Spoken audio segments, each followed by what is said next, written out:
patients, but also some of my cancer patients are post or during menopause, and they're not getting any support. So I think, and it's not even the difference between male GPs and female GPs, it's just that people aren't understanding. So I do think I need to start campaigning for this, because it's such a simple and natural bodily function and part of life. And if it affects our workforce, then we need to support that. And I think that's the interesting element. And I think that's where it will make a difference. Understanding that people who are most productive, whether they're male or female, are kind of between 45 and 64. They're the ones who make the most money. So understand that women who go through menopause are normally within that age frame, and that's going to impact our economy and our workforce.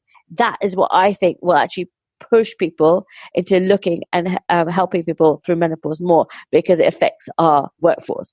I don't think the actual fact that women just having menopause and it being difficult is something that's encouraging people to necessarily research or learn more. And it's a shame, because why does it have to all be about the economy?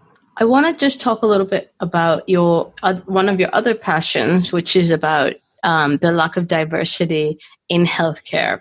And I wondered if you could speak a little bit about your experience in having dealt with the NHS with your cancer treatment. And did you feel that your ethnicity affected the treatment you got? So I'm actually going to say no. I am very lucky. I have a really amazing team. They're quite mixed. I'm also very understanding about my own body and what was working. So when I was diagnosed with breast cancer, it actually took me quite long to be diagnosed, not because of my ethnicity, but because I was young. I was 29 and no one really believed me. And so I was very lucky that my mum believed me. My own GP at the time didn't believe me. So I had a new GP who didn't take into account of the family history. And then, was diagnosed and looked after. I think from why I'm involved with this is just understanding the statistics. For me, I come from, I went to medical school. My mom works in healthcare. I understood how the system worked. So we knew that when my GP wasn't taken seriously, what we needed to do to be taken seriously, so that my mom helped me to be diagnosed. And actually, I have to be all credit to my mom. It's because my mom worked in a hospital and she asked her radiologist friends to help get me diagnosed. So that wasn't a problem. But going forward and working with cancer patients and having lots of friends who have had cancer and who have cancer, there is a real discrepancy. So many of the women that I meet are diagnosed much, much later, because the statistics show that women on average have to go at least 2 to 3 times more to their GP if they're from a Black, Asian, ethnic minority for their symptoms to be taken seriously, so they have tests done to be diagnosed with cancer. This means that women are often diagnosed later, men too, BAME men too. The BAME community is generally diagnosed later, and often at a later stage, which means that they may not respond to treatment because it may have spread. And for me, that's a problem. That's really scary. When we come back to the actual research, there's been some really interesting research that came out in the last couple of weeks in the BMJ. A friend of mine, Adrian Milner, did some of the work. She looked at representation in the NHS, and despite there being so many doctors who have British, Indian, or Chinese, or other BAME populations, white men are still overrepresented at consultant level, which means they're the ones forming the policies and the structures around what's happening, around different things. So if women aren't being represented and the BAME community is being represented, then our needs aren't being looked after. So Chinese people, there are more Chinese people working in the NHS, ethnicity-wise, than any other group, yet they're not represented at the top, which is really sad. As far as cancer in particular, I'm lucky. Don't get me wrong, I have an amazing team, and I have a very mixed team. I have my main doctor is of Chinese descent. My breast cancer nurse is of African descent. So that's not really a problem for me. My main problem is for other people who are not getting diagnosed or being diagnosed very, very late, and at a point where it's not actually able to help them.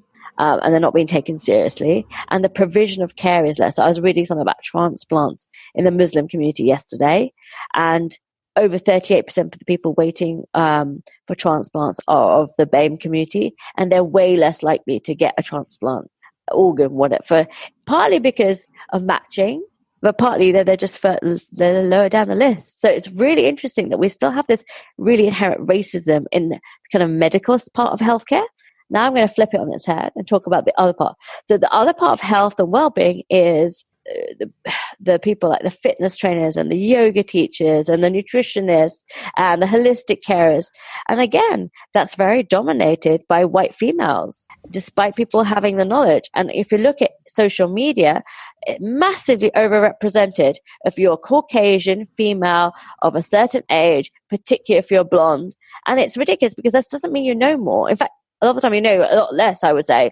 Not because you're not educated, but because people are listening to you because you look a certain way, you're slim and you look healthy. That doesn't mean you're healthy. And I find that terrifying, that society's taking advice just from the way people look rather than what they understand and what they know. And actually how you look, just because you're slim doesn't mean you're healthy. For example, how often you get a cold or infections. That's a good sign of whether your immune system and your work, you're healthy, how much energy you have, that you're not feeling tired, that you're not feeling very moody and depressed. All of these things are much better indication of where your health is, your mental health, your physical health, your social, than how your body looks in a bikini. So that's a big thing for me.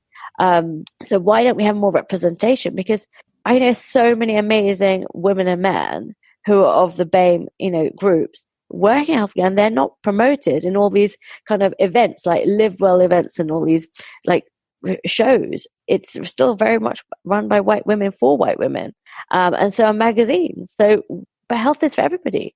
It's an integral part of society. It's an integral part of balance. It's an integral part of equality, equanimity. So why don't we have that? So what do you think can be done to change that? That's such a big question. I think firstly to us talking about it, and I'm really privileged that I'm talking to you about this. I've talked to Vicky Schilling, who runs a podcast. So many people who have picked up on this aspect of there is not equality between all the different groups that live in. Remember, London is and I'm talking about London in particular, it's a very mixed group. 52% of people identify as BAME in London. So we should have that kind of representation, whether it's in the medical healthcare or whether it's in the holistic space. We don't have that. What's the answer? I think education, talking about things. I am actually talking to a lot of cancer organizations because their campaigns are very much using white Caucasian men and women.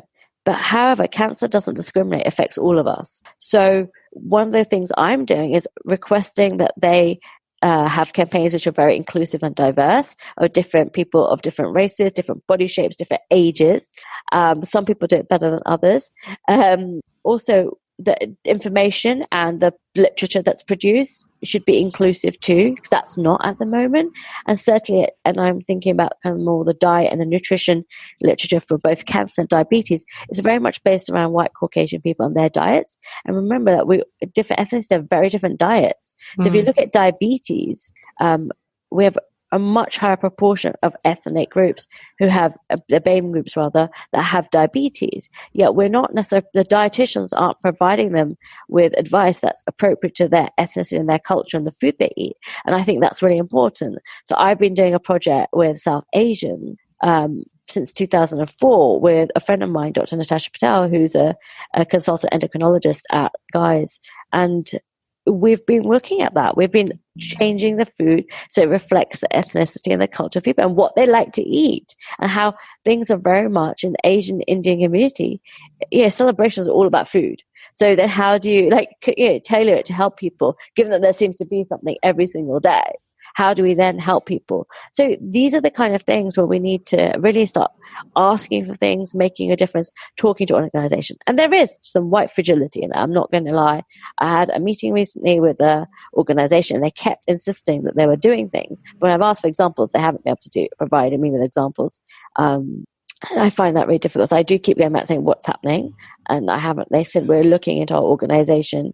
And if nothing happens in the next few weeks, I'm going to take it to their CEO. And I realize I've grown in my own confidence that I know enough about this. I know enough about the stats. I know enough to help people. Before, I felt like I often get pushed back because I felt like I was bullied back, and there was a lot of pushback because people didn't want to do it. Now I've just become stronger within myself with my own self-development. So I'm able to have those conversations. I'm not saying that I don't go in and have this conversation and then go home and cry. I will. I'm not going to lie because it's very emotional. But having groups where I'm on an amazing group called Yogis of Color, and I know you're on that group too. And for me, just to be able to talk about these things and ask for support has made a huge difference, because I think energetically I have this massive group of people backing me and who've got my back all the time. So that makes a difference. So I think we need to. There's a long way to go. I mean, even right now we're in the midst of coronavirus, and I'm absolutely disgusted with some of the racism I'm hearing towards Chinese and other Asian people with the coronavirus, because some of the things I've heard are absolutely horrific. I tell people to go back to their own country, not doing. They don't want to be treated by Chinese doctors. It just shows that we've actually in a world at the moment where the government, and I'm going to blame the governments, and people are really just trying to divide us because they don't know what they're doing. They're trying to divide us and separate us and make it about us and them. And it's not. We're all the same. If you take our skin away, we're all exactly the same underneath. Exactly the same. We're made of blood. We're made of muscle. We're made of cells. We have nerves. And it's terrifying that we still see the outside skin differences as being so important. And, we all have this. I had someone try to click something the other, and they're really late. And I looked at the name. I was like, culturally, I was like, that person's just going to be late. Because I knew that, it was a black person. I was like, and I caught myself. And I just thought, Tori, you can't think like that. This is really part of the problem. That person was really late, but that's why I was thinking it, not because before they were late. But, and so I think we all have to be conscious of our own state where we're discriminating people in our head, and just acknowledging that means it goes away. Just being open about it, being brave to it, being vulnerable. And I think Brené Brown has some fantastic things. She talks about racism and differences between people in her book, Braving the Wilderness. And I think that's definitely, and I've highlighted some bits, I'm sharing bits and pieces, because we've got to a world where we're trying to be in a tribe, and it doesn't matter, and we're almost believing what our tribe says. So for example, with veganism, you fit the vegan tribe, and whether people are saying things that make sense or not sense, and you just want to fit so badly in that tribe, you're basically then trying to distance yourself from other people. But actually, we're all the same. That the person next door, who's your best friend, who's not vegan, is still going to be the person that's going to be sitting at your bedside if you happen to be in hospital or something like that. I think we've forgotten the basic humanity of people, and that's so important. So that was brilliant. There were so many amazing things that you said there. I think one of the main things is supporting other people, having your network, knowing that there are people who have your back. But also, I think what's really interesting is, and I've seen this a lot, is knowing if you have a big platform, being able to lift up other people. So talking about in social media, how it's a very white space in terms of health and well-being, being able to lift up, if you have a big platform, lifting up others. But I just want to, as we kind of round off the podcast, I want to just take it back to your experience and the way you feel about your body now, your period. What do you know now that you wish you knew back in the beginning when you were 11-year-old girl in Egypt having your first period? That's a difficult one. I think, how normal it is. And it's okay to give yourself a bit of space and time on those days to rest and relax on the days and listening to your own body. And this, what's amazing to me is I've had my period for 30 years now. Over 30 years. And how I feel much about each month hasn't really changed that much. But understanding that it's not dirty and that you can talk about it, and you're allowed to say to someone, you know what, I'm not doing that today because I've got my period, is okay. What do you have going on right now? Where can podcast listeners find out more about you? Thank you so much for asking me. I'm on social media. I'm on at The Urban Kitchen. I'm on Twitter, but not so much. I also have a Facebook page. And most of the time I'm sharing ways of how people can eat healthy, nutritious, but tasty food that will make a difference to their health and well-being. I am doing some research at the moment. I'm actually putting together a proposal for a PhD, which is very exciting. I'm also talking at lots of events around cancer and the BAME community and nutrition and how we can make a difference to our health. So I'm all over the place at the moment, which is really exciting. I'm working a